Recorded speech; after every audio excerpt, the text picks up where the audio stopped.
നമസ്കാരം. റേഡിയോ നീതൽ 107.8 എഫ്എമ്മിൽ നിന്ന് കൂടിയുള്ളത് ഞാൻ ആർജെ ഫർസാനയാണ്. ഇന്ന് നമ്മുടെ സ്റ്റുഡിയോയിൽ ജോയിൻ ചെയ്യുന്നത് പുത്തൻ പുതിയ മലയാള സിനിമ നുണക്കുഴിയുടെ വിശേഷങ്ങളുമായി തിരക്കഥാകൃത്ത് കെ.ആർ. കൃഷ്ണകുമാർ സാറാണ്. സർ നമസ്കാരം. നമസ്കാരം. ജിത്തു സാറിന്റെയും ജിത്തു സാറിന്റെയും കൂട്ടുകെട്ടിലെ മൂന്നാമത്തെ സിനിമയാണ്. അതെ, അതും അതെ, ബേസിൽ ജോസഫ് അതെ. സൂപ്പർ സ്റ്റാർ എന്ന് ഫാമിലി സ്റ്റാർ എന്ന് വിശേഷിപ്പിക്കുന്ന ബേസിൽ ജോസഫ് നായകനായി. അതെ. എങ്ങനെയുണ്ടായിരുന്നു നുണക്കുഴി വിശേഷങ്ങൾ? നുണക്കുഴി ഞങ്ങൾ ഇതുവരെ ചെയ്ത സിനിമകളിൽ നിന്ന് വ്യത്യസ്തമായ ഒരു സിനിമയാണ്. കാരണം ഞങ്ങൾ ഇതിനു മുമ്പ് ഞാനും ജിത്തുമായിട്ട് ചെയ്ത 2 സിനിമയും ത്രില്ലർ മൂഡിലുള്ള സിനിമയാണ്. അത് തന്നെ ഡിഫറൻ്റായ 2 ടൈപ്പ് ഓഫ് ത്രില്ലേഴ്സാണ്. 12th Man ആയാലും കൂമൻ ആയാലും. അതിൽ നിന്ന് ടോട്ടലി ഡിഫറൻ്റ് ആയിട്ടുള്ള ത്രില്ലർ അങ്ങനത്തെ യാതൊരു എലമെൻറ്റും ഇല്ലാത്ത, സസ്പെൻസോ ട്വിസ്റ്റോ ഒന്നും ഇല്ലാത്ത, ഈവൻ വേണമെങ്കിൽ അങ്ങനെ ലോജിക്ക് ഒന്നും ആലോചിക്കാതെ ഇരുന്ന് ഒരു ഫാമിലിക്ക് മുഴുനീള ഹാസ്യ സിനിമ എന്ന് പറയാവുന്ന ഒരു സിനിമയാണ്. അപ്പോൾ തീർച്ചയായിട്ടും അങ്ങനെ ഒരു സിനിമ എന്നെ സംബന്ധിച്ച് അത്തരം ഒരു സിനിമ ഞാൻ എഴുതുന്ന ആദ്യമാണ്. നേരത്തെ ഞാൻ അത്തരം സബ്ജക്റ്റുകളൊക്കെ ഡിസ്കസ് ചെയ്തിട്ടുണ്ടെങ്കിലും എഴുതി അത് എക്സിക്യൂട്ട് ചെയ്യുന്നത് ഇത് ആദ്യമാണ്. ജിത്തുവിനെ സംബന്ധിച്ച് ജിത്തു മൈ ബോസ് ഒക്കെ ചെയ്തിട്ടുണ്ട്. പക്ഷേ ഒരു ലോങ് ഗ്യാപ്പിന് ശേഷമാണ് ജിത്തുവും ഈ ത്രില്ലർ വിട്ടിട്ട് മറ്റ് ജോണറുകളിലേക്കൊന്ന് ഇറങ്ങി വരുന്നത്. ഇപ്പം നേരായാലും ഒരു കോഡ് റൂം ഡ്രാമയാണ്. അത് കഴിഞ്ഞിട്ട് ഇപ്പം നുണക്കുഴി ചെയ്യുന്നു. ഇനിയും അപ്പം അയാളൊരു ഗ്യാപ്പിന് ശേഷമാണ് ജിത്തുവും ഒരു ഈ കോമഡി ജോണറിലേക്ക് വരുന്നത്. അപ്പോൾ അതിൻ്റേതായ ഒരു ഫണ്ണുണ്ടായിരുന്നു, രസമുണ്ടായിരുന്നു. പിന്നെ ഈ ഇതിൽ വർക്ക് ചെയ്യുന്ന ആർട്ടിസ്റ്റുകളെന്ന് പറയുമ്പം പല കാലഘട്ടങ്ങളിലായിട്ട് ഹ്യൂമറിൽ നിറഞ്ഞു നിന്ന ആൾക്കാരാണ്. ഇപ്പം നമ്മളൊരു 90s ഹ്യൂമർ സിനിമകൾ എടുത്തു കഴിഞ്ഞാൽ അതിലെ ഒരു അവിഭാജ്യ ഘടകമായിരുന്നു സിദ്ദിഖേട്ടൻ, തിരുവനന്തപുരം ബൈച്ചേട്ടൻ, അങ്ങനെയൊക്കെയുള്ള ആൾക്കാരല്ല. മനോജ് കെ ജയൻ അത്രയും ഒരു ഹ്യൂമർ സിനിമകളിലല്ലെങ്കിലും ഇവരൊക്കെ ആ സമയത്തെ ഒരു ജനറേഷൻ ഹ്യൂമർ ആൾക്കാരാണ്. അത് കഴിഞ്ഞു വന്ന ഒരു ജനറേഷനിലെ ഹ്യൂമർ ആൾക്കാരാണ് അജു വർഗീസ്. ഒരു 2000-നൊക്കെ ശേഷം വന്ന ഒരു സിനിമകളിലെ ആൾക്കാരാണ്. 2005-നൊക്കെ ശേഷം അജു വർഗീസ്, സൈജു കുറുപ്പ്, അങ്ങനെയൊക്കെ.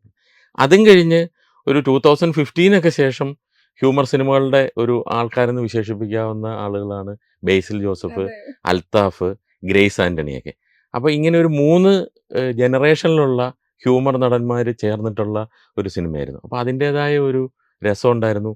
അവർ തമ്മിലുള്ള ഈ ഗീവ് ആൻഡ് ടേക്ക് പരിപാടികൾ. നമ്മളൊരു ഹ്യൂമർ സിനിമ ചെയ്യുമ്പോൾ എപ്പോഴും നമ്മൾ എന്ത് സാധനം എഴുതി വെച്ച് കഴിഞ്ഞാലും അത് അവരെങ്ങനെ പെർഫോം ചെയ്യുന്നു എന്നുള്ളതിനെ ഡിപ്പെൻഡ് ചെയ്തിട്ടാണ് ഹ്യൂമർ ഉണ്ടാകുന്നതും ഉണ്ടാകാതിരിക്കുന്നതും. സ്ക്രീൻ പ്ലേയിൽ വേണം, സിറ്റുവേഷൻ വേണം, ഹ്യൂമർ വേണം, എല്ലാം വേണം. അല്ലാതെ വെറുതെ അവരെന്തെങ്കിലും കാണിച്ചു കഴിഞ്ഞാൽ ആൾക്കാർ ചിരിക്കില്ല.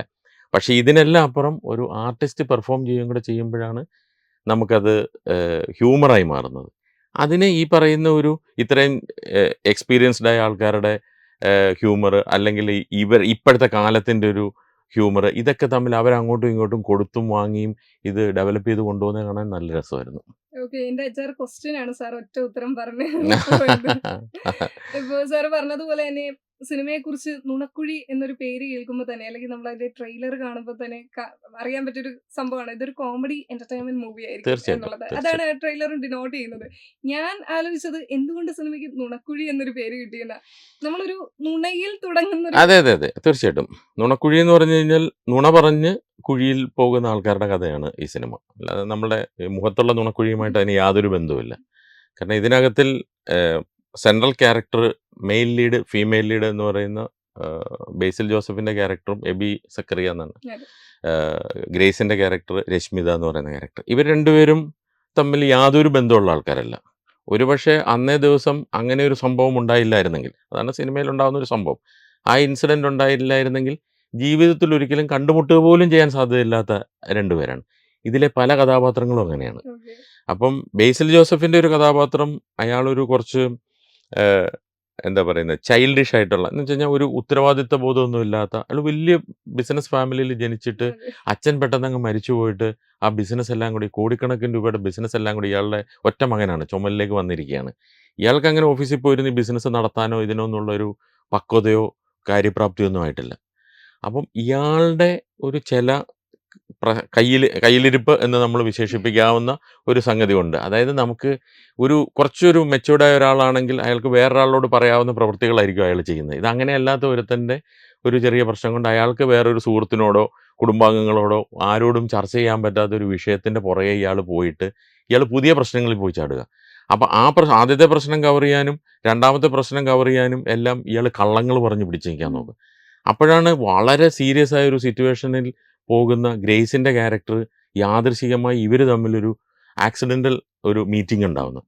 ആ മീറ്റിങ്ങിനകത്തിൽ ഇന്നേ വേ ഇയാളെ ഒന്ന് ഹെൽപ്പ് ചെയ്യുക എന്നുള്ള രീതിയിലാണ് ഗ്രേസിൻ്റെ ഒരു കഥാപാത്രം പെരുമാറുന്നത്. പക്ഷേ അത് ഗ്രേസിനൊരു വലിയ കുഴപ്പമാവും. അപ്പോൾ അവരത് കവറപ്പ് ചെയ്യാനായിട്ട് അവർ കുറച്ച് കള്ളങ്ങൾ പറയും.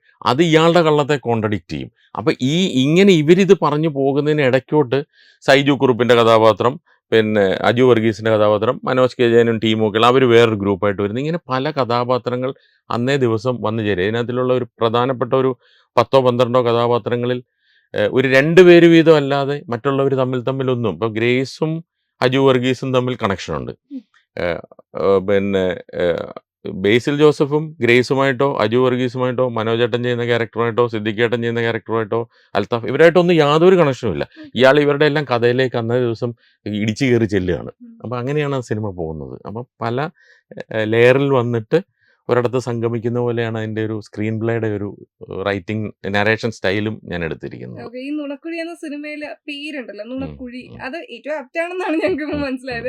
എപ്പോഴാണ് ആ ഒരു സിനിമ പേര് മനസ്സിലേക്ക് വന്നത്? ആ പേരിൽ നിന്നാണോ സിനിമ തുടങ്ങുന്നത്, അതോ സിനിമയുടെ തിരക്കഥയ്ക്ക് ശേഷമാണോ? അല്ലല്ല തിരക്കഥയ്ക്ക് ശേഷമാണ് സാധ്യം പറഞ്ഞ എനിക്ക് തോന്നുന്നു ഇതിനു മുമ്പുള്ള സിനിമകളും എല്ലാം ഞാനൊരു വർക്കിംഗ് ടൈറ്റിൽ ഇട്ടങ്ങ് വർക്ക് ചെയ്ത് പോകും എന്നുള്ളതാണ്. ആദ്യം നമ്മൾ എന്തെങ്കിലും ഒരു പേരിടും.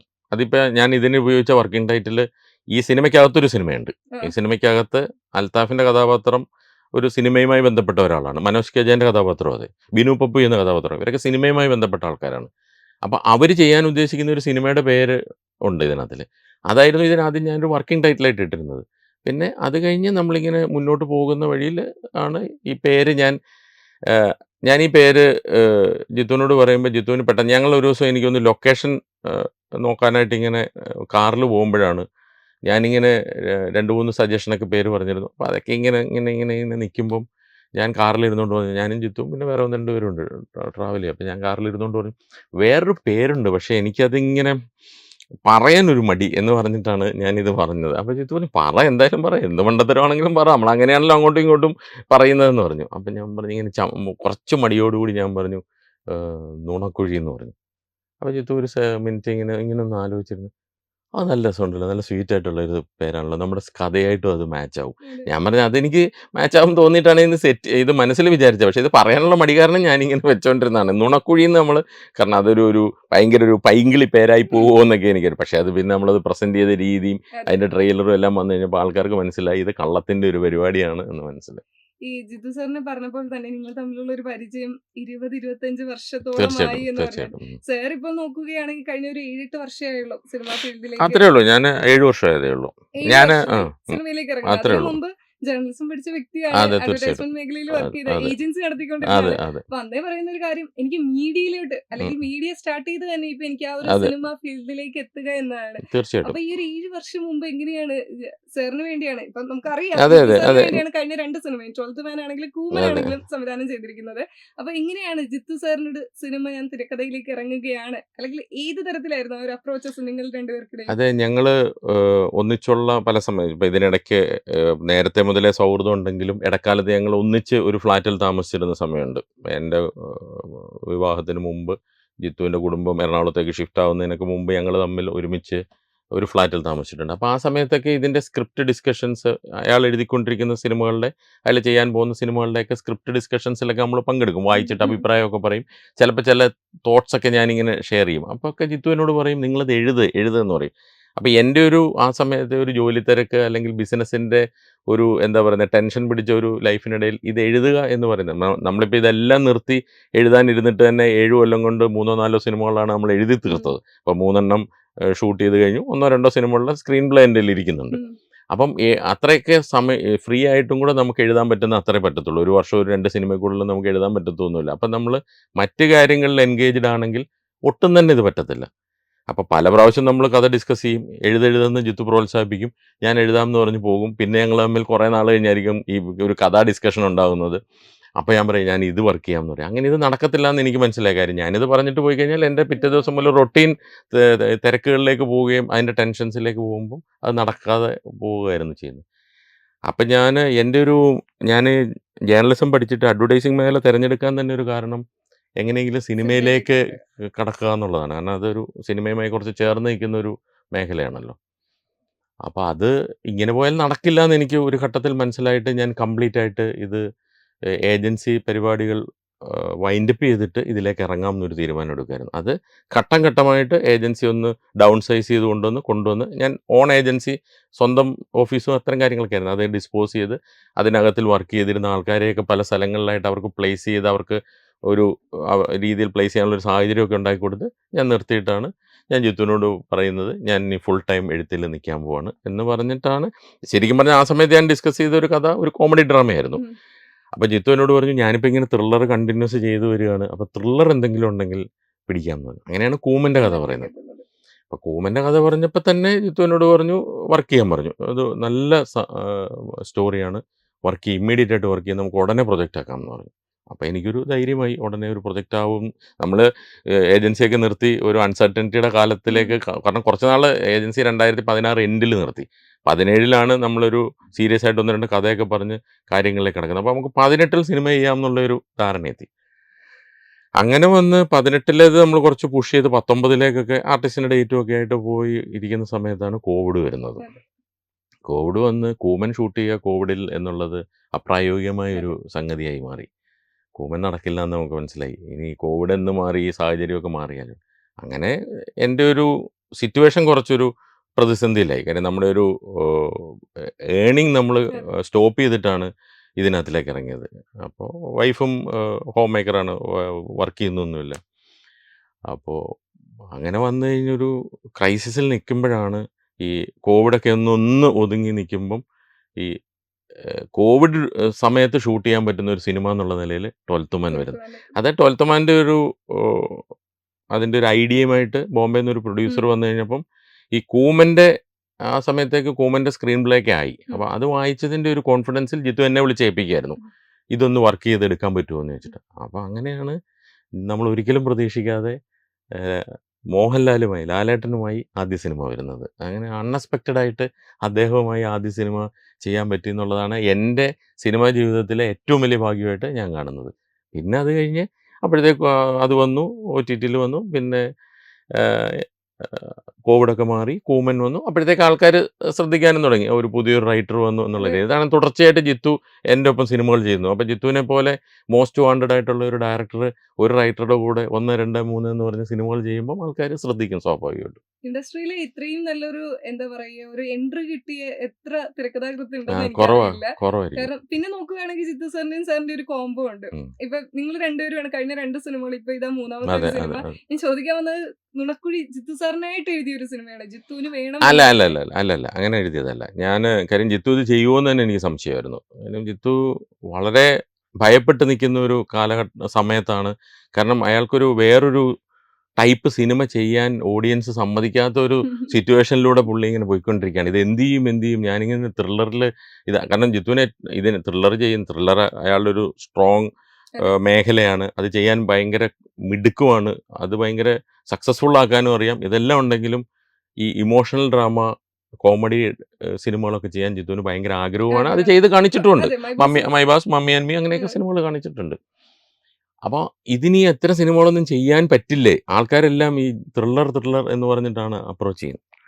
അപ്പോൾ അതുകൊണ്ട് ഈ സിനിമയുടെ കഥ ഞാൻ ആലോചിച്ച് എനിക്കൊരു കഥയായിട്ട് രൂപപ്പെട്ട് കഴിഞ്ഞപ്പം എനിക്കൊരു സംശയം ഉണ്ടായിരുന്നു, ഇത് ജിത്തുവിന് ചെയ്യാൻ പറ്റുമോ. എന്നാലും ഞാനൊരു ജിത്തുവിൻ്റെ അടുത്ത് പറഞ്ഞു, ഇങ്ങനൊരു സബ്ജക്റ്റ് ഉണ്ട്, ഞാൻ കഥ ഇങ്ങനെ ആദ്യം മുതൽ അവസാനം വരെ ഞാൻ ഇതിങ്ങനെ നറേറ്റ് ചെയ്തു. കാരണം ഇതൊരു ഇച്ചിരി കോംപ്ലിക്കേറ്റഡ് കഥയും കൂടെയാണ്, പല കഥകളിങ്ങനെ വന്ന് യോജിക്കാം. പക്ഷേ ജിത്തുവിന് പെട്ടെന്ന് അത് മനസ്സിലാവും, കാരണം ത്രില്ലർ സിനിമകൾ ചെയ്യുന്ന ആളായതുകൊണ്ട് എന്ത് ചുറ്റിക്കെട്ടുള്ള കഥയും ഒക്കെ പെട്ടെന്ന് മനസ്സിലാവും. അപ്പോൾ ജിത്തു കേട്ട് കഴിഞ്ഞപ്പോൾ തന്നെ പറഞ്ഞു, ഇതൊന്ന് വർക്ക് ചെയ്യും, എനിക്കിത് ചെയ്താൽ കൊള്ളാമെന്നുണ്ടെന്ന് പറഞ്ഞു. ഇതൊരു ഡിഫറൻ്റ് ആയിട്ടുള്ളൊരു ഹ്യൂമർ പടമാണ്, അപ്പം എനിക്കിത് ചെയ്താൽ കൊള്ളാമെന്നുണ്ടെന്ന് പറഞ്ഞു. അപ്പോൾ ഞാൻ ശരി ഓക്കെ എന്ന് പറഞ്ഞു. അങ്ങനെ എൻ്റെ സ്ക്രീൻ പ്ലേ വർക്ക് ചെയ്ത് കഴിഞ്ഞപ്പോഴാണ് ജിത്തു അത് ഫുൾ വായിച്ചിട്ട് നമുക്കിത് മുന്നോട്ട് പോകാം, നമുക്ക് ബേസിൽ ജോസഫിനോട് പറയാം എന്നുള്ള ഒരു തീരുമാനത്തിലേക്ക് അല്ല, ഞങ്ങളത് ആലോചിക്കുമ്പോൾ അതെപ്പോഴും നമ്മൾ സിനിമ ഒരു സ്ക്രീൻ പ്ലേ ഡിസ്കസ് ചെയ്ത് കഴിയുമ്പോൾ ഞങ്ങൾ തമ്മിൽ അങ്ങോട്ടും ഇങ്ങോട്ടും ഒരു ചർച്ച ഉണ്ടാവും. ആണ് അതെ തീർച്ചയായിട്ടും. എന്നോട് ജിത്തു ഇത് ചന്ദ്രശേഖർ എന്ന് പറയുന്ന ക്യാരക്ടർ ആരാണ് കൃഷ്ണകുമാറിൻ്റെ മനസ്സിൽ നിന്ന് ചോദിച്ചപ്പോൾ ഞാൻ തിരിച്ചങ്ങോട്ട് ചോദിച്ച് ലാലേട്ടൻ വരുമോ എന്നാണ് ചോദിച്ചത്. ഞാൻ സംസാരിക്കും, അങ്ങനെയാണ് ലാലേട്ടനോട് കഥ പറയുന്നത്. കൂമൻ്റെ കേസിൽ ഞാൻ ഈ കഥ പറയുമ്പോൾ തന്നെ ഞാൻ പറഞ്ഞു, ഇത് എൻ്റെ മനസ്സിൽ ആസിഫാണ് ഈ ക്യാരക്ടറിന്. കാര്യം ആ ക്യാരക്ടറിന് ചില പ്രത്യേകതകളുണ്ട്. അത് ആസിഫ് ചെയ്താലാണ്. കാരണം ഒരു ഭയങ്കര ഹീറോ ഇമേജ് ഒന്നും ഇല്ലാത്ത ഒരു നടൻ ഇപ്പോൾ വീണു പോകുമെന്ന് പ്രേക്ഷകന് തോന്നുന്ന ഒരു നടൻ ചെയ്യണം. അപ്പോൾ അതെൻ്റെ മനസ്സിലിതാണ്. പിന്നെ ഈ സിനിമയുടെ തിരക്കഥ വായിച്ചു കഴിഞ്ഞാൽ ഏതൊരാളും പറയും ഇത് ബേസിൽ ജോസഫിനോട് പറയാമെന്ന് പറയും. കാരണം അങ്ങനെയാണ്. ഇത് ബേസിലിന് വേണ്ടി ടൈലർ മെയ്ഡ് എന്നുള്ള രീതിയിലാണ് ഇതിൻ്റെ ഫാമിലി സ്റ്റാർ. അല്ല ഇതിൻ്റെ ക്യാരക്ടറിന്. കാര്യം ഇത് അയാൾ ചെയ്താലാണ് ഇവൻ ഇതൊക്കെ ചെയ്യും എന്ന് നമുക്ക് തോന്നും. ഇവൻ ഇതിൻ്റെ അപ്പുറം കാണിക്കുമെന്ന് തോന്നാവുന്ന ഒരു നടൻ ചെയ്യണം. അത് നമുക്ക് അങ്ങനെ പെട്ടെന്ന് ഒരാൾ, കാരണം അതങ്ങനെയാണ്. അങ്ങനെ കണ്ടുകൊണ്ടാണോ എഴുതിയത്? അല്ലല്ലല്ലല്ല. ഈ ക്യാരക്ടർ അങ്ങനെയാണ്. ഇത് എഴുതി വന്നു കഴിഞ്ഞപ്പം നമുക്ക് പിന്നെ വേറൊരു ഓപ്ഷൻ ചിന്തിക്കാൻ പറ്റാത്ത പോലെയായി. ഓക്കേ. പിന്നെ അങ്ങനെയാണ് ബേസിലിനോട് ഞാൻ പോയിട്ട് കഥ പറയുമല്ലായിരുന്നു. ഞാൻ പോയി സ്ക്രീൻ പ്ലേ വായിക്കുമായിരുന്നു. ഞാൻ നേരെ പോയിട്ട് ഫ്ലാറ്റിൽ പോയിട്ട് ബേസിലിനോട് ജിത്തു വിളിച്ച് പറഞ്ഞിരുന്നു. അപ്പോൾ ജിത്തു വിളിച്ച് പറഞ്ഞപ്പം അയാൾ എന്നോട് ഞാൻ ചെല്ലാൻ പറഞ്ഞു. ഞാൻ ചെന്ന് അപ്പം ജിത്തു വിളിച്ച് പറയുന്നു, ഞാൻ വരുന്നു. അപ്പം പുള്ളി സ്വാഭാവികമായിട്ടും പുള്ളി ത്രില്ലർ സിനിമ പ്രതീക്ഷിച്ചിരിക്കുകയാണ്. എന്തോ ത്രില്ലർ പരിപാടിയാണ്.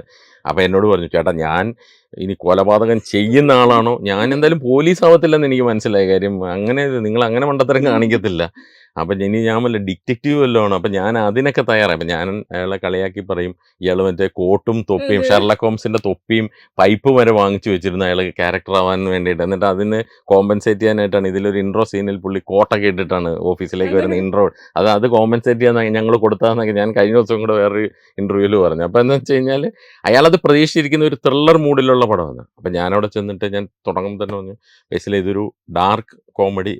ചേട്ടാ പിന്നെയും കോമഡി വന്നു എന്ന് പറഞ്ഞിട്ടാണ് ഇത് തുടങ്ങുന്നത്. പക്ഷേ അത് സ്ക്രീൻ പ്ലേ വായിച്ച് ഒരു കുറച്ചങ്ങ് മുന്നോട്ട് പോയി കഴിഞ്ഞപ്പം ബേസിലിന് മനസ്സിലായി ഇതിനകത്തിലൊരു രസമുള്ള പരിപാടിയുണ്ട്. കാരണം ആദ്യം എന്നോട് പറഞ്ഞു, ഞാനിങ്ങനെ പെട്ടെന്ന് ഈ ഹ്യൂമറാ പിന്നെയെന്ന് കേട്ട് കഴിഞ്ഞപ്പം പുള്ളി ഈ മറ്റേ സിനിമ ചെയ്യാൻ ഹിന്ദി ചെയ്യാൻ പോകുന്നതിൻ്റെ തിരക്കെ ഇപ്പോൾ കുറേ പടങ്ങൾ കമ്മിറ്റ് ചെയ്തിട്ടുണ്ട് ഇങ്ങനെയൊക്കെ പറഞ്ഞു. അപ്പോൾ ഞാൻ പറഞ്ഞു എന്തായാലും ഇത് കേൾക്ക്.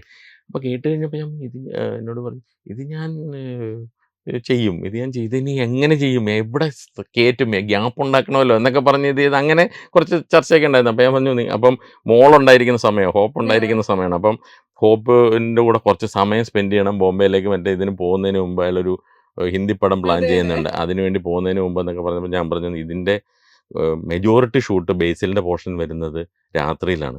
അപ്പം എറണാകുളത്ത് തന്നെയാണ് ഷൂട്ട്. അപ്പോൾ രാത്രി ഷൂട്ട് കഴിഞ്ഞ് നിങ്ങൾ വീട്ടിൽ പോക്കോ, പകൽ സമയം നിങ്ങൾ ഹോപ്പിൻ്റെ കൂടെ സ്പെൻഡ് ചെയ്ത് എന്നിട്ട് വൈകിട്ട് വന്നാൽ മതി എന്നൊക്കെ പറഞ്ഞൊക്കെ.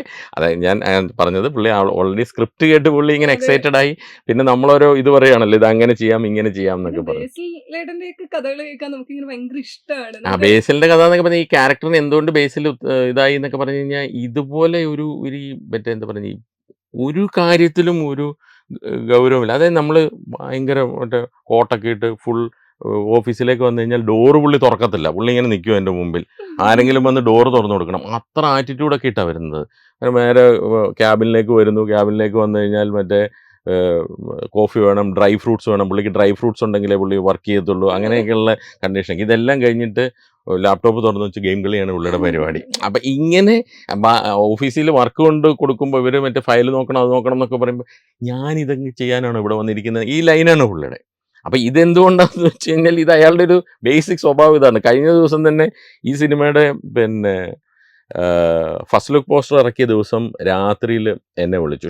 അയാളുടെ വേറെ പടത്തിൻ്റെ ഷൂട്ട് നടക്കുക. അപ്പം എന്നെ രാത്രി വിളിച്ചു, ചേട്ടാ ഫസ്റ്റ് ലുക്ക് പോസ്റ്റർ നന്നായിട്ടുണ്ട്, അടിപൊളിയായിട്ടുണ്ട്, നല്ല അഭിപ്രായം പലരും പറഞ്ഞു എന്നൊക്കെ പറഞ്ഞിട്ട്. അപ്പം മോളവിടെ കളിക്കുന്നതിൻ്റെ ശബ്ദം കേൾക്കാം. ഈ മറ്റേ പാവ വെച്ചിട്ട് പ്രസ് ചെയ്യുമ്പോൾ ഇങ്ങനെ കരയുന്ന പാവുണ്ടല്ലോ, അങ്ങനെ കരയുന്നുണ്ട്. അപ്പോൾ ബേസിൽ കുറേ നേരം സംസാരിക്കും. ശരി, ഞങ്ങൾ തമ്മിൽ ഫോണിൽ വിളിച്ചു കഴിഞ്ഞാൽ കുറേ നേരം സംസാരിക്കും, പല കാര്യങ്ങളെ പറ്റിയൊക്കെ ഇങ്ങനെ സംസാരിക്കും. അത് ലൊക്കേഷനിലാണെങ്കിലും അങ്ങനെയാണ്. പുള്ളി ചെയ്തുകൊണ്ടിരിക്കുന്ന സിനിമകളുടെ കഥ, പുള്ളി ചെയ്യാൻ പോകുന്ന സിനിമകളുടെ കഥ, ഇതൊക്കെ പാട്ടല്ല. ഈ തമാശ പറച്ചിലും ഈ കഥ പറച്ചിലും ഇതിനകത്തിലെ സീൻസ് പറഞ്ഞ് അങ്ങോട്ടും ഇങ്ങോട്ടും ചിരിക്കില്ല. ഇപ്പോൾ ഞങ്ങളുടെ ഒത്തിരി വീഡിയോസ് ഉണ്ട് അങ്ങനെ. ഞങ്ങളുടെ ലൊക്കേഷനിൽ ഇരുന്നിട്ട് ഇപ്പോൾ അഭിനയിച്ചുകൊണ്ടിരിക്കുമ്പോൾ ഗുരുവായൂർ അമ്പലനടയിലാണെങ്കിലും അതിന് ശേഷം വരാൻ പോകുന്ന സിനിമകളുടെയൊക്കെ സീൻസൊക്കെ പറഞ്ഞ് ഇങ്ങനെ ചിരിക്കും. അപ്പോൾ അങ്ങനെ കുറേ നേരം സംസാരിക്കും. ഇപ്പോൾ ഫോണിൽ വിളിച്ചാലും അങ്ങനെ സംസാരിക്കും. അപ്പോൾ അങ്ങനെ സംസാരിച്ചുകൊണ്ടിരിക്കുമ്പോൾ അപ്പുറത്തുനിന്ന് മറ്റേ പാവയുടെ കരച്ചിലിങ്ങനെ ഇതിങ്ങനെ ഭയങ്കരമായിട്ട് കേൾക്കാം. അപ്പം ഞാൻ ബേസിലിനോട് പറഞ്ഞു, ബേസിൽ എന്നാ ഞാൻ കട്ട് ചെയ്യുക, മോള് ഉറങ്ങിയില്ലല്ലോ എന്ന്. അപ്പോൾ അവളെപ്പോഴും ഉറങ്ങിയിട്ടാ, ഞാനാണ് പാവയെ വെച്ച് കളിച്ചുകൊണ്ടിരിക്കുന്നത്. അപ്പോൾ ഇതാണ് പുള്ളിയുടെ ഒരു ലൈൻ എന്ന് പറഞ്ഞു കഴിഞ്ഞാൽ. അപ്പം അത്തരം ഒരു കഥാപാത്രമാണ് ഇതിനകത്തിൽ പുള്ളി. Basically I am a rich മാൻ എന്നൊരു ഡയലോഗ് ഉണ്ട്. അത് സത്യമാണ്. പുള്ളി ഭയങ്കര റിച്ച് മാനാണ്. പക്ഷെ എന്ന് വെച്ച് കഴിഞ്ഞാൽ ആർക്കും ഒരു വിശ്വാസം വരുന്നില്ല. കാര്യം രാവിലെ ഇത് വിശ്വാസം വരാനാണ് കോട്ടും കോട്ടൊക്കെ ഇട്ട് സൂട്ടൊക്കെ വരുന്നത്. അത് കഴിഞ്ഞ് പുറത്തേക്ക് ഇറങ്ങി കഴിയുമ്പം ഈ കോട്ടും സൂട്ടും എല്ലാം പോയി, ഡ്രസ്സ് വരെ പോകും, ഷർട്ട് വരെ പോകും, എല്ലാം പോയിട്ട് അവസാനം വേറൊരുത്തൻ്റെ ഒരു ടീഷർട്ട് പിന്നെ വായ്പ വാങ്ങിച്ചിട്ടുകൊണ്ടാണ് ഇയാൾ രാത്രിയിൽ വേറെ കുറേ കാര്യങ്ങളുടെ പുറകെ ഓടുന്നത്. അപ്പം അതിനിടയ്ക്കൊരു പോലീസ് ഇയാൾ പിടിക്കുമ്പോൾ, ഈ CI പിടിക്കുമ്പം CIയുടെ അടുത്ത് ഇയാൾ എന്ത് പറഞ്ഞിട്ട് CIക്ക് വിശ്വാസം വരുന്നില്ല ഇവന് ഇത്ര റിച്ചാന്നൊക്കെ ഉള്ളത്. അതുകൊണ്ടാണ് പിന്നെ പുള്ളി പറയുന്നത് basically I am a rich man, you show some respect എന്നൊക്കെ പറയുന്നത്. ആർക്കും ഒരു വിലയില്ല പുള്ളി. അതെ പുള്ളി കള്ളനാന്ന് പറഞ്ഞിട്ടാണ് എല്ലാവരും പിടിച്ചു വെച്ചേക്കുന്നത്. അപ്പം കണ്ടാലൊരു ലുക്കില്ല, പക്ഷേ ആക്ച്വലി പുള്ളി ഭയങ്കര റിച്ചാണ്. റിച്ചാണ്. എനിക്ക് തോന്നുന്നു ആ ഒരു ഡയലോഗ് ഉണ്ടല്ലോ, മുമ്പ് നമ്മൾ കുറേ അധികം യൂസ് ചെയ്തിട്ടുള്ള ഒരു ഡയലോഗാണ്. അത് അങ്ങനെ എന്റെ മനസ്സിൽ വെച്ച് എഴുതിയതാണോ? അല്ല അല്ല അത് ആ സമയത്ത് ഇത് ഇങ്ങനെ പറയാമെന്ന് തീരുമാനിച്ചതാ. അത് ആരാണ് തന്നെ അത് അത് പറഞ്ഞത്? ബേസിലാണ് പറഞ്ഞത്. Okay. അത് വേറെന്തോ ആയിരുന്നു അന്നേരത്തെ ആ ഡയലോഗ്. അപ്പം ബേസിലാണ് എന്നോട് പറഞ്ഞത്, ചേട്ടാ അത് ശരിക്കും പറഞ്ഞാൽ ഈ സിനിമയുടെ ഇതിന് മുമ്പുള്ള വേറൊരു സീനിലും ബേസിൽ ഇത് പറയുന്നുണ്ട്. അവിടെ Okay. വെച്ചാണ് എന്നോട് പറഞ്ഞത്. Okay. അവിടെ വേറെ എന്തോ ഒരു ഡയലോഗായിരുന്നു. അപ്പോൾ എന്നോട് പറഞ്ഞു, ഇതിങ്ങനെ ഞാൻ പറയട്ടെ എന്ന് ചോദിച്ചു. Basically I am a rich man, show some respect. അപ്പോൾ ഞാൻ പറഞ്ഞു അത് പറഞ്ഞോളാം പറഞ്ഞു. അത് ഒരു ഓഫീസിൽ ചെന്നിട്ടാണ് പറയുന്നത്. അത് പിന്നീട് നമ്മളിവിടെ പല സ്ഥലത്തായിട്ട് ഇത് റിപ്പീറ്റ് ചെയ്ത് കാരണം ഇയാൾ പിന്നെ ഇയാളുടെ അവസ്ഥ എന്ന് പറഞ്ഞു കഴിഞ്ഞാൽ ഇയാൾ മറ്റേ അത്ര ഇതായി പോവും. അങ്ങനെ വന്നു കഴിയുമ്പോൾ പുള്ളി ഇത് ഞാൻ ഭയങ്കര പൈസക്കാരനാണ്, ഞാൻ ഭയങ്കര വലിയ ഫാമിലിയിലെ ആളാണെന്നൊക്കെ കാണിക്കാനുള്ളതിൻ്റെ ഭാഗമായി പുള്ളി 2-3 പ്രാവശ്യം പറയുന്നുണ്ട് ഇത്. പറയുന്നുണ്ട്. എനിക്ക് തോന്നുന്നു അത് എന്തായാലും ട്രെൻഡിങ് ആയി മാറും ആ ഒരു മാറട്ടെ. ഡയലോഗ്. ഇപ്പം ബേസിലേട്ടന്റെ കാര്യം പറഞ്ഞപ്പോ ഞാൻ ഓഫ് സ്ക്രീൻ ചോദിക്കാൻ വന്നതാണ് ഇതിൽ കൂടുതൽ നമ്മൾ എന്തറിയാനുള്ളത്. ഗ്രേസ് എന്ന് പറയുന്ന ഒരു ആക്ടർ ഇപ്പോൾ ഏറ്റവും കൂടുതൽ ആളുകൾ സ്വീകരിച്ചു നിൽക്കുന്ന ഒരു നടിയാണ്. അതെ. നടിക്ക് ഉപരിയായിട്ട് ഒരുപാട് തലത്തിലുള്ള എന്താ ടൈറ്റിൽ കൊടുക്കുന്നുണ്ട്. അപ്പൊ ആ ഒരു ആക്ട്രസ് എങ്ങനെയായിരുന്നു സിനിമയിലേക്ക് ഇൻ ചെയ്യുന്നത്? അസാധ്യമായിട്ട് ഹ്യൂമർ ടൈമിംഗ് ഉള്ള ഒരു ആർട്ടിസ്റ്റാണ് ഗ്രേസ് എന്ന് പറഞ്ഞാൽ. അസാധ്യമായിട്ട് എനിക്ക് തോന്നുന്നു. ഇപ്പം കഴിഞ്ഞ ഒരു ദീർഘവർഷത്തിന് ശേഷം എന്ന് വെച്ച് കഴിഞ്ഞാൽ ഉർവശി ചേച്ചി, കൽപ്പന ചേച്ചി ആ ഒരു ഇതിന് അവരുടെ ഇതിന് ശേഷം അതുപോലെ പിന്നെ ഹ്യൂമർ ചെയ്യുന്ന ഒരാളെ ഞാൻ കണ്ടിട്ടില്ല. നമ്മളിപ്പോൾ സിനിമ കാണാൻ തുടങ്ങിയിട്ട് തന്നെ എത്ര വർഷമായി. അപ്പം പണ്ട് അതിനു മുമ്പ് മറ്റേ മീന ചേച്ചി അവരൊക്കെ അത് വേറെ കാറ്റഗറി. നമുക്ക് അവരെയൊന്നും കമ്പയർ ചെയ്യാൻ പറ്റത്തില്ല. സുകുമാരി ചേച്ചി എന്നൊക്കെ പറഞ്ഞാൽ നമുക്ക് കമ്പയർ ചെയ്യാൻ പറ്റത്തില്ല.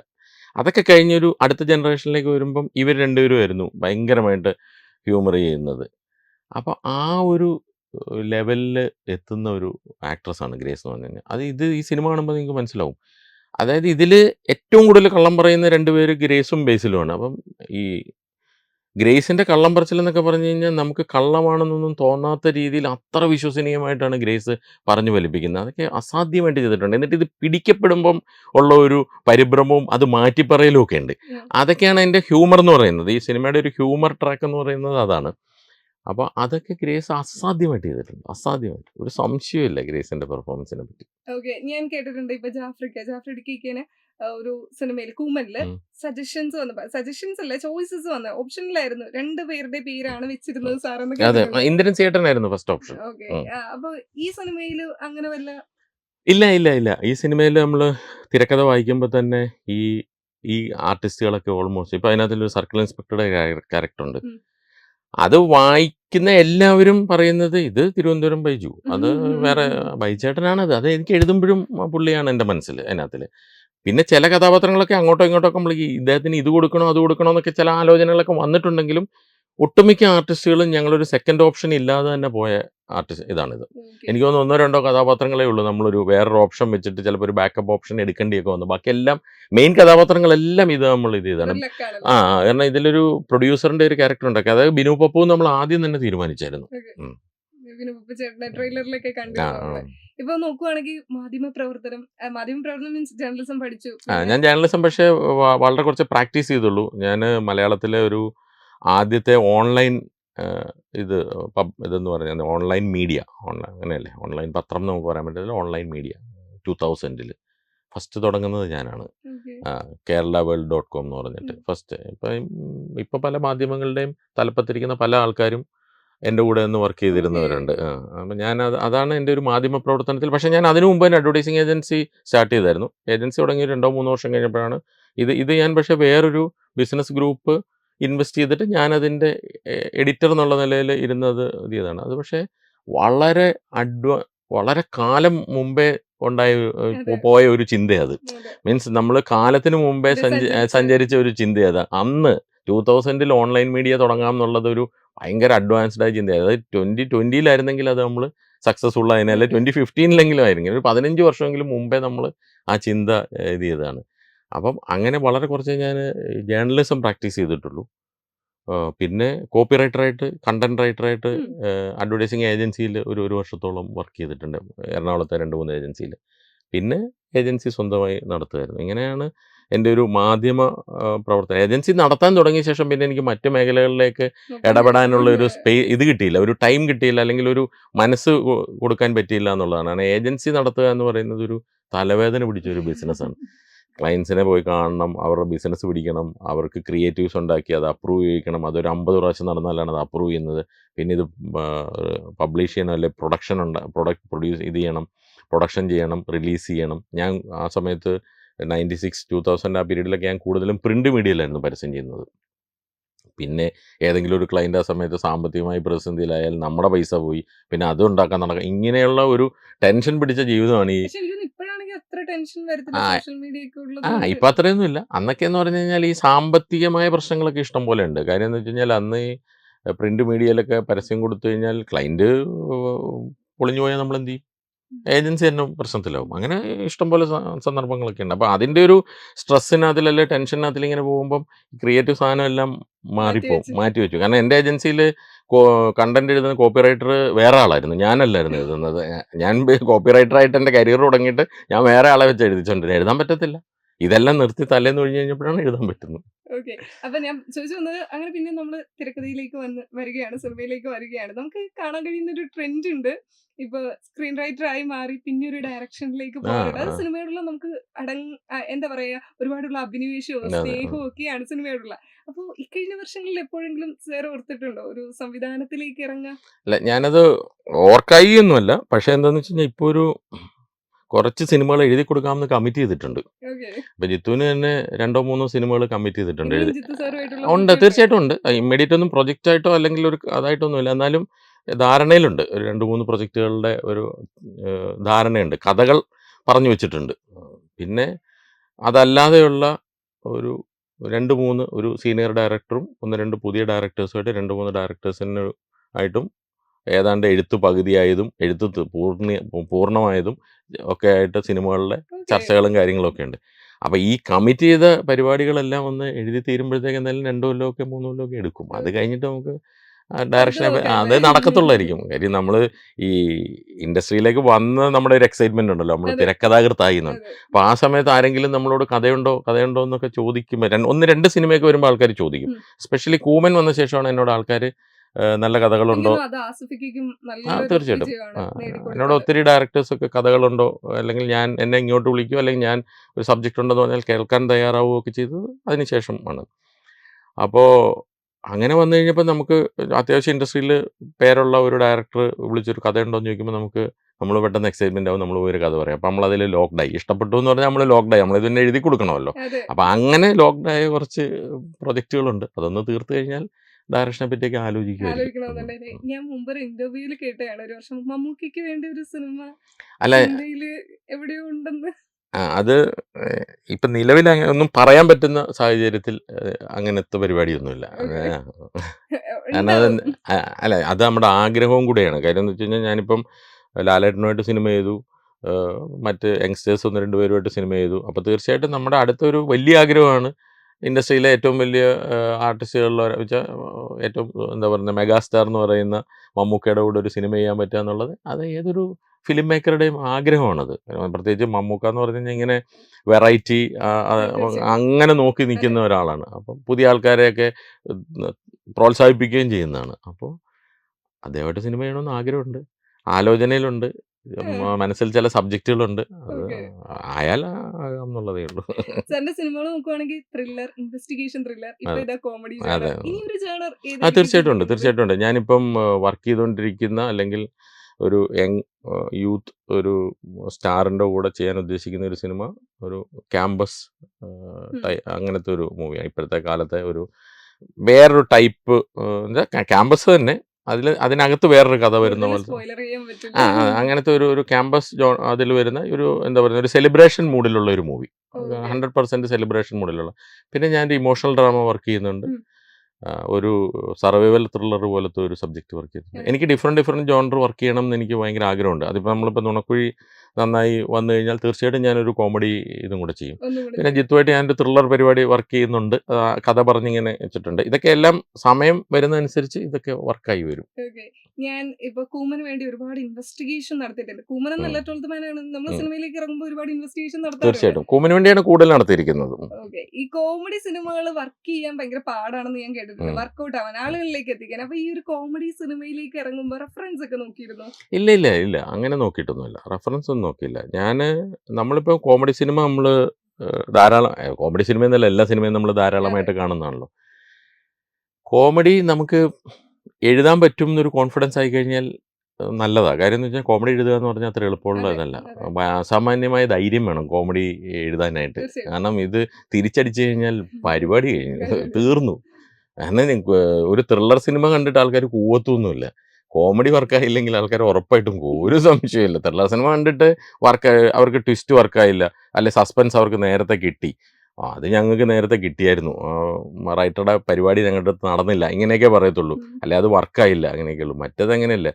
എന്ത് ചളിയാണ് ഈ അടിക്കുന്നതെന്ന് പറഞ്ഞിട്ട് ഞങ്ങൾക്ക് ക്രിഞ്ച് അടിക്കുന്നു എന്നൊക്കെ പറഞ്ഞിട്ട് ഇവർ കൂവിക്കളയും. ഇപ്പോഴത്തെ ആ വാക്കുകൾ ക്രിഞ്ച് അടിക്കുന്നു എന്ന് പറഞ്ഞിട്ട്. അപ്പം നമ്മൾ കോമഡി അറ്റംപ്റ്റ് ചെയ്യാന്ന് പറഞ്ഞാൽ ഹൈ റിസ്ക് ആണ്. ഇതിലിപ്പോൾ സിനിമ പൂർത്തിയായി ഞങ്ങൾ കഴിഞ്ഞ ദിവസം മിക്സിംഗ് സ്റ്റുഡിയോയിൽ പോയിട്ട് ഞങ്ങൾ ആർട്ടിസ്റ്റുകളെല്ലാവരും കൂടെ പോയി കണ്ടു കഴിഞ്ഞപ്പോൾ എനിക്കൊരു കാര്യം മനസ്സിലായത്, ഇത്രയും ആർട്ടിസ്റ്റുകൾ വന്നതുകൊണ്ടാണ് ഞാൻ രക്ഷപ്പെട്ടതെന്ന് എനിക്ക് തോന്നുന്നത്. കാരണം ഞാൻ കൊടുത്ത ഒരു സാധനം അവർ ഡബിളാക്കി പെർഫോം ചെയ്ത് വെച്ചിരിക്കുക. അപ്പം അതാണ് നമ്മുടെ ധൈര്യം. തീർച്ചയായും. ഇനിയൊരു കോമഡി അറ്റംപ്റ്റ് ചെയ്യുമ്പോൾ ഞാൻ 10 പ്രാവശ്യം ഇങ്ങനെ ആലോചിക്കും, ഇത് എങ്ങനെ വർക്കാവുമോ എന്നൊക്കെയുള്ള കാര്യം. കോമഡി ഭയങ്കര റിസ്ക്കാണ്. കോമഡി ഭയങ്കര റിസ്ക്. ആ ഭയങ്കര ഒരു റിസ്ക്കാണ്. ധൈര്യം തന്നെ ജിത്തു സാർ ആയിരിക്കും. അല്ലല്ല ഞാൻ കോമഡി ഈ സബ്ജക്റ്റ് പിന്നെ എഴുതാൻ ഡിസൈഡ് ചെയ്ത ശേഷമാണ് ഞാൻ ജിത്തുവിനോട് കഥ പറയുന്നത്. ഓക്കെ. അത് കോമഡി പക്ഷെ എഴുതാൻ ജിത്തു എപ്പോഴും പറയും ഡിഫറെൻ്റ് ആയിട്ടുള്ള ജോണേഴ്സ് ട്രൈ ചെയ്യണം. ഇല്ലെങ്കിൽ എന്നോട് എപ്പോഴും പറയും, എന്നോട് കൂമൻ കഴിഞ്ഞപ്പോൾ പറഞ്ഞു, അന്ന് എന്നോട് പറഞ്ഞു, അന്ന് ഞാനൊരു ആ സബ്ജക്റ്റ് റീവർക്ക് ചെയ്യുമോ അല്ലെങ്കിൽ വേറെ ഏതെങ്കിലും ഒരു ഇമോഷണൽ ഞങ്ങൾ വേറൊരു ഇതൊന്നും അല്ലാത്തൊരു ജോണറിൽ ഒരു സബ്ജക്റ്റ് ഞങ്ങൾ ആലോചിക്കുന്നുണ്ട്, അത് വർക്ക് ചെയ്യുമോ, എന്തെങ്കിലും ഒന്ന് ചെയ്യണം, ഇല്ലെങ്കിൽ എന്നെപ്പോലെ നിങ്ങളും ഈ ത്രില്ലറിന് ഇതായി പോകും എന്ന് പറഞ്ഞു. ത്രില്ലർ എന്ന് പറഞ്ഞ് ബ്രാൻഡ് ചെയ്യപ്പെട്ടു പോകും. അപ്പം അതിൽ നിന്ന് പുറത്തു വരണം എന്ന് പറഞ്ഞു. അത് എനിക്കുണ്ട്. നമുക്ക് ഫസ്റ്റ് അങ്ങനെ ഒരു ടെൻഷൻ തോന്നിയോ? 2 സിനിമകൾ ആ ഒരു ഇല്ല അതിപ്പോൾ 2 സിനിമയൊന്നും അല്ല, അങ്ങനെ ഒരു ഇതൊന്നുമില്ല. ജിത്തു ഒരു 7 സിനിമ ചെയ്ത ശേഷം ചെയ്ത് കഴിഞ്ഞപ്പോഴാണ് ത്രില്ലർ എന്ന് പറഞ്ഞിട്ട് ബ്രാൻഡ് ചെയ്യപ്പെട്ടത്. 2 സിനിമയും കൊണ്ടൊന്നും ബ്രാൻഡ് ചെയ്യപ്പെടത്തില്ല. ഇപ്പം ഇത് നല്ല രീതിയിൽ ആൾക്കാർ സ്വീകരിച്ചു കഴിഞ്ഞാൽ ആൾക്കാർ പറയും ഓക്കെ പുള്ളി കോമഡി എഴുതും ത്രില്ലറും എഴുതും ത്രില്ലർ എന്ന്. ഇനി എഴുതും. വേറൊരെണ്ണം നമ്മൾ എഴുതി സ്വീകരിച്ചു കഴിഞ്ഞാൽ അവർ പറയും അതും എഴുതും എന്ന് പറയും. അത്രേ ഉള്ളൂ. ഇത് പ്രേക്ഷകൻ സ്വീകരിക്കുന്നോ ഇല്ലയോ എന്നുള്ളതിനെ ഡിപ്പെൻഡ് ചെയ്താണ് ഈ കാര്യങ്ങളെല്ലാം ഇരിക്കുന്നത്. നമ്മൾ എന്ത് സാധനം ഉണ്ടെന്ന് പറഞ്ഞു കഴിഞ്ഞാൽ, ഇപ്പം ഞാൻ എന്ത് വലിയ റൈറ്ററാന്ന് പറഞ്ഞാലും, എന്ത് ത്രില്ലർ എഴുതുമെന്ന് പറഞ്ഞാലും, എന്ത് കോമഡി എന്ത് സാധനം എഴുതുമെന്ന് പറഞ്ഞാലും ഓഡിയൻസ് എടുക്കുകയോ ഇല്ലയോ, ഓഡിയൻസിന് അത് ഇഷ്ടപ്പെടുന്നുണ്ടോ, ഓഡിയൻസ് നമ്മളെ എങ്ങനെയാണ് ഇത് ചെയ്യുന്നത്, വെൽക്കം ചെയ്യുന്നത് നമ്മുടെ സിനിമയെ, അതിനെ ആശ്രയിച്ചാണ് ഞാൻ ആ പർട്ടിക്കുലർ സബ്ജക്റ്റ് അല്ലെങ്കിൽ ജോണർ അല്ലെങ്കിൽ ആ സിനിമ എഴുതാൻ യോഗ്യനാണോ എന്ന് തീരുമാനിക്കുന്നത്. ഇതെല്ലാം അത് വെള്ളിയാഴ്ച നൂൺ ഷോ തീരുമാനിക്കും എന്ന് ഞങ്ങൾ പറയുന്ന പോലത്തെ ഒരു പരിപാടിയാണ്. വെള്ളിയാഴ്ച നൂൺ ഷോ തീരുമാനിക്കും എന്താ പരിപാടി എന്നുള്ളത്. ഓക്കെ. ഇപ്പൊ ഞാൻ പല സംവിധായകരുടെ ഇന്റർവ്യൂസിലെല്ലാം കേട്ടിട്ടുണ്ട്. ഇപ്പൊ പലരും തുറന്നു പറയുന്ന ഒരു കാര്യമാണ്, ഞങ്ങൾക്ക് ഒരു കംഫർട്ട് സോണിൽ നിന്നുകൊണ്ട് ഞങ്ങൾ സിനിമ എടുക്കാറുണ്ട്, അത് ഞങ്ങൾക്ക് ഓക്കെയാണ്. ഒരു സാറിന് അങ്ങനത്തെ വല്ല അല്ല അങ്ങനെ ഞാനിപ്പോൾ എന്ന് വെച്ച് കഴിഞ്ഞാൽ അങ്ങനെ പറയാൻ ഞാൻ ജിത്തുവിൻ്റെ കൂടെ മാത്രമേ ഞാൻ വർക്ക് ചെയ്തിട്ടുള്ളൂ. വേറെ ഡയറക്ടേഴ്സിൻ്റെ കൂടെ ഇനിഷ്യൽ സ്ക്രിപ്റ്റ് ഡിസ്കഷൻ കാര്യങ്ങളിലൊക്കെയാണ് നിൽക്കുന്നത്. അപ്പം എൻ്റെ കംഫർട്ട് സോൺ ജിത്തുമായിട്ടുള്ളതെന്ന് വെച്ച് കഴിഞ്ഞാൽ, ഒന്ന് ഞങ്ങളുടെ ഈ ദീർഘവർഷത്തെ സൗഹൃദം എനിക്ക് ഭയങ്കര ഒരു അതിനകത്തിലൊരു കംഫർട്ട് തരുന്നുണ്ട്. പിന്നെ ജിത്തു ഒരു റൈറ്ററാണ് ബേസിക്കലി. അപ്പം ഒരു റൈറ്റർക്ക് എന്തുമാത്രം സ്പേസ് കൊടുക്കണം എന്നുള്ളതിനെ പറ്റി ജിത്തുവിന് കൃത്യമായൊരു ഇതുണ്ട്, ബോധ്യമുണ്ട് അതിനകത്തിൽ. അല്ലാതെ ഞാനാണ് ഡയറക്ടർ, ഞാൻ പറയുന്ന പോലെയാണ് കാര്യങ്ങൾ, അങ്ങനെയല്ല. ഇത് റൈറ്ററുടെയാണ് സിനിമ എന്ന് ജിത്തു എപ്പോഴും പറയും. റൈറ്ററുടെയാണ് സിനിമ. ബേസിക്കലി സിനിമയുടെ അടിസ്ഥാനം സ്ക്രീൻ പ്ലേ ആണെന്ന് എപ്പോഴും എല്ലാ ഇൻ്റർവ്യൂവിലും എല്ലാ സ്ഥലത്തും പറയുന്ന ആളാണ് ജിത്തു. അതെന്ന് വെച്ച് കഴിഞ്ഞാൽ അയാൾ നല്ല റൈറ്ററും കൂടെയാണ്. അപ്പോൾ എനിക്ക് അതിൻ്റെ ആ സ്പേസ് എല്ലാ സിനിമയിലും അതിൻ്റെ മേക്കിംഗ് സമയത്തും പോസ്റ്റ് പ്രൊഡക്ഷനിലും എല്ലാം എനിക്ക് തന്നിട്ടുണ്ട്. ആ സ്വാതന്ത്ര്യം എനിക്ക് തന്നിട്ടുണ്ട്. ഈവൻ എനിക്ക് തോന്നുന്നു ഈ ഡബ്ബിങ്ങിലൊക്കെ ആണെങ്കിലും ജിത്തു വരുന്നതെല്ലാം ഞാൻ ചെയ്യിച്ച് കഴിഞ്ഞിട്ട് ഫൈനലായിട്ട് നോക്കാനാണ് വരുന്നത്. അപ്പോൾ ആ ഒരു ഫ്രീഡം എനിക്ക് തരാറുണ്ട്. പിന്നെ സീൻ എടുക്കുന്ന സമയത്ത് നമ്മളൊരു സജഷൻ പറഞ്ഞു കഴിഞ്ഞാൽ ജിത്തു അങ്ങനെയല്ല, ഞാനിത് ഇങ്ങനെയാണ് കൺസീവ് ചെയ്തിരിക്കുന്നതെന്ന് പറഞ്ഞാൽ ജിത്തുവിൻ്റെ കൺസീവ് എന്താണെന്ന് ജിത്തു എന്നോട് പറയും. ചിലപ്പോൾ ഞങ്ങൾ തമ്മിലൊരു ആർഗ്യുമെൻ്റ് നടക്കും, ഇത് അങ്ങനെയല്ല ഇങ്ങനെ. അപ്പോൾ അതിൽ എൻ്റേതാണ് ശരിയെന്ന് തോന്നിയാൽ അത് എടുക്കാനായിക്കൊരു മടിയില്ല. അതാണ് ഞങ്ങൾ തമ്മിലുള്ള ഒരു കംഫർട്ട് എന്ന് പറയുന്നത്. ട്രെയിലർ നമ്മളിങ്ങനെ യൂട്യൂബിൽ റിലീസ് ആയപ്പോൾ ഒരുപാട് കമന്റ് സെക്ഷൻ വന്നത് മൈ ബോസ് ഫിലിമിന്റെ ഇപ്പോൾ ജിത്തു സാറാണ് സംവിധാനം, അപ്പം മൈ ബോസിന് കൂടിയാണ് ഇവർ എക്സ്പെക്ട് ചെയ്തത്. മൈ ബോസ് അല്ല, അങ്ങനെ സിനിമ എക്സ്പെക്ട് ചെയ്യരുത് ഒരിക്കലും. കാരണം എന്താ വെച്ച് കഴിഞ്ഞാൽ മൈ ബോസ് വേറെ, നുണക്കുഴി വേറെ, കൂമൻ വേറെ, 12th Man വേറെ, എല്ലാം വേറെ വേറെ സിനിമകളാണ്. ദൃശ്യം വേറെ, കൂമൻ വേറെ. അപ്പം നമ്മൾ ഒരു സിനിമയും ഒരു സംവിധായകൻ്റെയും പഴയ സിനിമ വെച്ചിട്ട് പുതിയ സിനിമ ഇത് ചെയ്യരുത്. അങ്ങനെയാണെങ്കിൽ നമ്മൾ പഴയ സിനിമ അങ്ങ് പിന്നെ ചെയ്ത് കാണിച്ചാൽ പോരെ. അതല്ലല്ലോ. നമ്മൾ ഈ കാലത്തിന് പറ്റിയ സിനിമയുണ്ടല്ലോ, ഈ കാലത്തിന് പറ്റിയ കോമഡി ഉണ്ടല്ലോ. അപ്പം നമ്മൾ അങ്ങനെ പുതിയൊരു പരീക്ഷണമോ അല്ലെങ്കിൽ പുതിയൊരു കഥാരീതിയോ ഒക്കെ ആയിരിക്കും നമ്മൾ നോക്കുന്നത്, അറ്റംപ്റ്റ് ചെയ്യുന്നത്. അപ്പം സംവിധായകൻ എങ്ങനെയുണ്ട്, റൈറ്റർ എങ്ങനെയുണ്ടെന്ന് മാത്രം നോക്കിയാൽ മതി. അവരുടെ പ്രീവിയസ് സിനിമകൾ വെച്ചിട്ട് ഇതിനെ കമ്പയർ ചെയ്യേണ്ടതെന്നാണ് എനിക്ക് തോന്നുന്നത്. കാരണം ജിത്തുവിൻ്റെ ഏറ്റവും വലിയൊരു ഇതെന്ന് വെച്ച് കഴിഞ്ഞാൽ ഏത് ത്രില്ലർ സിനിമ എടുക്കുമ്പോഴും ആൾക്കാർ കമ്പയർ ചെയ്യുന്നത് ദൃശ്യവും മെമ്മറീസും വെച്ചിട്ടാണ്. അങ്ങനെയല്ല, മെമ്മറീസും ദൃശ്യവും വേറെ സിനിമ, കൂമനും നേരും ഒക്കെ വേറെ സിനിമ. അങ്ങനെയാണ് എന്ന് പറയുന്ന പോലെ എൻ്റെ സിനിമകൾ ഇത് ജിത്തുവിൻ്റെ മൈ ബോസ് എന്ന് പറയുന്ന കോമഡി സിനിമ അത് വേറെ സിനിമ, ഇത് വേറെ സിനിമ, അത്രേ ഉള്ളൂ. അത് തമ്മിൽ കമ്പയർ ചെയ്യണ്ട, ഒരു സിനിമയും തമ്മിൽ കമ്പയർ ചെയ്യരുത്. ഈ പരസ്യ കമ്പനി സ്റ്റോപ്പ് ചെയ്തു, സിനിമയിലേക്ക് ഇറങ്ങാൻ നിൽക്കുന്നു, ആ സമയത്താണ് കോവിഡ് വരുന്നത്, ഒരു അൺസർട്ടനിറ്റി അവിടെ വന്നു, ഭയങ്കരമായിട്ട് വന്നു, സാമ്പത്തികമായിട്ടുള്ള ക്രൈസിസ് ഒക്കെ വന്നു. ആ ഒരു ടൈമില് എപ്പോഴെങ്കിലും ചിന്തിച്ചിട്ടുണ്ടോ ഞാൻ വന്ന വഴി ശരിയാണോ? അല്ല, വന്ന വഴി ശരിയാണോ എന്ന് ശരിയായില്ല എന്നാണല്ലോ സാധാരണ ആൾക്കാർ ചിന്തിക്കുന്നത്. നമ്മൾ ശരിക്കും പറഞ്ഞു കഴിഞ്ഞാൽ അതൊരു ഹൈ റിസ്ക് ആണ്. എൻ്റെ ഒരു 25 വയസ്സിലോ 30 വയസ്സിലോ ഞാൻ ആ റിസ്ക് എടുത്തിരുന്നെങ്കിൽ എനിക്ക് കുഴപ്പമില്ല. കാര്യം നമുക്ക് ഇനിയും ബാല്യമുണ്ടെന്നൊക്കെ പറയാവുന്ന പോലത്തെ ഒരു അവസ്ഥയുണ്ട്. ഞാൻ 40 വയസ്സ് കഴിഞ്ഞിട്ടാണ് ഈ റിസ്ക് എടുക്കുന്നത്. അപ്പം ആ റിസ്ക് ഒരു വലിയ റിസ്ക്കാണ്. കല്യാണം കഴിച്ചു, കുട്ടികളായി, അവരുടെ എഡ്യൂക്കേഷൻ നടക്കുന്നു, അങ്ങനെ കുടുംബമുണ്ട്, ഇതൊക്കെയുള്ള ആ സമയത്ത് നമ്മൾ ടോട്ടലി നമ്മൾ പോയിക്കൊണ്ടിരുന്ന ഒരു മേഖല സ്റ്റോപ്പ് ചെയ്തിട്ട് നമ്മൾ വേറൊരു കരിയർ പാത്ത് തിരഞ്ഞെടുത്ത് അതിലൂടെ, അതും ഏറ്റവും അൺസർട്ടനിറ്റി ഉള്ള ഹൈ റിസ്ക് ഉള്ള ഒരു ഇതിലൂടെ പോകാമെന്ന് പറഞ്ഞാൽ അങ്ങേറ്റത്തെ റിസ്ക്കാണ് എടുത്തത്. പക്ഷേ എനിക്ക് ഇനി എൻ്റെ ജീവിതത്തിൽ എപ്പോഴെങ്കിലും സിനിമയിലേക്ക് വരണം എന്നുണ്ടെങ്കിൽ അത് ഒരു മേബി ഒരു ലാസ്റ്റ് റിസോർട്ട് എന്നൊക്കെ പറയാവുന്ന ഒരു സിറ്റുവേഷൻ ആയിരുന്നു. ഇനി നമ്മൾ എപ്പോഴാണ് ഇല്ലെങ്കിൽ ഇനി ഒരു ചാൻസ് എടുക്കുന്നത്. അപ്പം ഞാൻ ചാൻസ് എടുക്കാൻ തീരുമാനിക്കുന്നു. ഒന്ന്, ഞാൻ ആ സമയത്ത് പറഞ്ഞ 2-3 കഥകൾ വർക്കാവും എന്ന് ജിത്തുവിനെ പോലെയൊക്കെയുള്ള ആൾക്കാർ പറയുമ്പോൾ നമുക്കൊരു കോൺഫിഡൻസ് ആണ്. അങ്ങനെ ഒരു റിസ്ക് അങ്ങ് എടുത്തതാണ്, ഇത് ചെയ്തു നോക്കാം.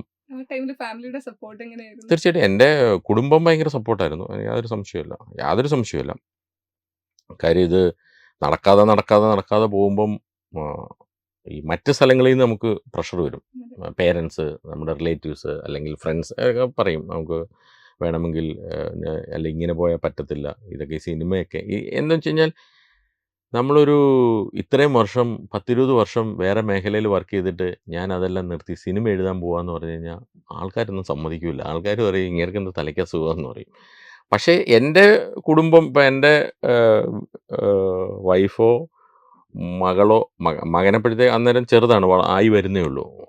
അവർക്കൊക്കെ പ്രശ്നം തോന്നാത്ത, അവരൊക്കെ ഈ നമ്മൾ പറയുന്ന കഥകളും അല്ലെങ്കിൽ തിരക്കഥകളും ഒക്കെ വായിച്ച് കേൾക്കുകയോ വായിക്കുകയോ ഒക്കെ ചെയ്തിട്ടിരിക്കുക. അപ്പോൾ അവർക്കൊരു വിശ്വാസമുണ്ട്, ഇത് ചിലപ്പോൾ സിനിമയാകാൻ പറ്റിയ ഒരു കഥയാണ്, അല്ല ഇത് ഇയാൾ വെറുതെ പറയുമല്ല.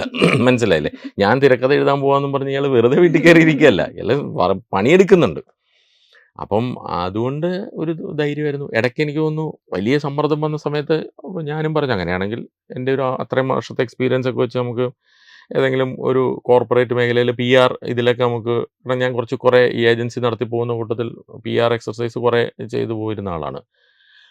അപ്പം അങ്ങനെ വേണമെങ്കിൽ നമുക്കൊരു ജോലിയിലേക്കൊക്കെ മാറാം എന്നൊക്കെ പറഞ്ഞപ്പോൾ എൻ്റെ വൈഫാണ് ഒട്ടും സമ്മതിക്കാഞ്ഞത്. ഇല്ല അങ്ങനെ വേണ്ട, നമ്മൾ ഇത്രയും കഷ്ടപ്പെട്ടില്ലേ ഈ ഒരു ഇതിലെത്താനായിട്ട്, 2-3 കൊല്ലം ഇതിനു വേണ്ടി നമ്മൾ സ്ട്രഗിൾ ചെയ്തല്ലോ, ഇനി നമ്മൾ എത്തുമോ എന്ന് അവസാനം വരെ നോക്കിയിട്ട് വേറൊരു ഇതിലേക്ക് പോയാൽ മതി. അങ്ങനെ പിന്തുണയുണ്ടായിരുന്നു.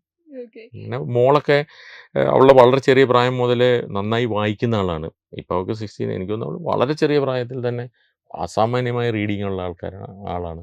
അപ്പം കഥയൊക്കെ പറഞ്ഞാൽ അവൾക്ക് പെട്ടെന്ന് മനസ്സിലാവും. അപ്പം അവൾക്കും അറിയാം ഇത് അച്ഛൻ എഴുതുന്നത് കൊള്ളാം. ഇപ്പോഴാണെങ്കിലും നമ്മളൊരു കഥ ചിന്തിച്ചിട്ട് അവളോടാണ് ഞാൻ ആദ്യം പറയുന്നത്, ശരിക്കും മോളോടാണ്. അപ്പം അപ്പോൾ ഒരു ന്യൂജൻ പൾസ് അപ്പം തന്നെ അതെ കിട്ടും. New gen അച്ഛനെന്ത് pulse. പൊട്ടക്കഥയായി പറയുന്നതെന്ന് ചോദിക്കും ആദ്യം തന്നെ. കൊള്ളത്തില്ലെങ്കിൽ. കൊള്ളാമെങ്കിൽ അപ്പം തന്നെ പറയും ഉഗ്രം പരിപാടിയെന്ന്. അത് ഒരു ഫസ്റ്റ് ഫീഡ്ബാക്ക് കിട്ടിയിട്ട് നമ്മൾ എഴുതാൻ പോയാൽ മതിയല്ലോ. തീർച്ചയായിട്ടും നമുക്ക് വീട്ടിൽ തന്നെ അങ്ങനെ ആ, ഒരാളുള്ളത് ആ, എന്തുകൊണ്ടും ആ. നല്ലതല്ലേ. ഓക്കെ. ഇപ്പൊ ഈ സിനിമയിലെ പാട്ടുകളെ കുറിച്ച് ചോദിക്കുകയാണെങ്കിൽ ഇപ്പൊ ഒരു പാട്ടാണ് റിലീസ് അതെ, അതെ. ചെയ്തിരിക്കുന്നത് ഹല്ലേലൂയ. അത് എനിക്ക് തോന്നുന്നു വിനായക് ശശികുമാറിന്റെ വരികളാണ്, രജിത് അതെ. പ്രകാശ് ആലപിച്ചതാണ്. സോ ജയ് ഉണ്ണിത്താൻ എന്ന് പറയുന്ന പുതിയൊരു മ്യൂസിക് ഡയറക്ടർ, പുതിയല്ല, അയാൾ നേരത്തെ തൃശങ്കു എന്ന് പറയുന്ന ഒരു സിനിമ അതെ. ചെയ്തതാണ്. അയാളാണ് ആ പാട്ട് കമ്പോസ് ചെയ്തിരിക്കുന്നത്.